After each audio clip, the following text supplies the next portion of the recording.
Hi friends, కొత్తిమీర పచ్చడి కావాల్సిన పదార్థాలు. ఇవాళ కొత్తిమీర పచ్చడి చేస్తున్నాను నేను. పచ్చిమిరపకాయలు, టమాటాలు, కొత్తిమీర, పుదీనాకు, కరివేపాకు, చిన్నులపాయలు, గల్లుప్పు, జీలకర్ర. చేసే విధానం చూపిస్తా ఫ్రెండ్స్. పచ్చిమిరపకాయలు, టమాటాలు కొంచెం మగ్గిన తర్వాత పచ్చిమిరపకాయలు టమాటాలు మగ్గినవి. ఇప్పుడు పుదీనాకు,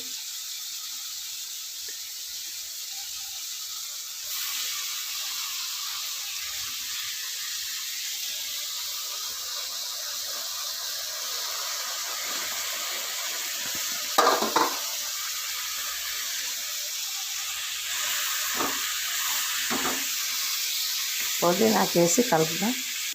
తగినంత నూనె చూద్దాం.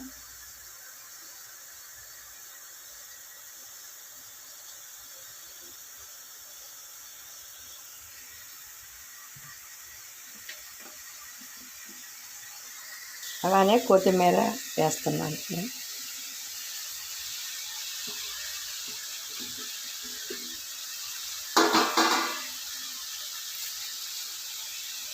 కరివేపాకు వేస్తాను. కట్ట పుదీనాకు, అరకట్ట కొత్తిమీర పచ్చడికి సరిపోతుంది.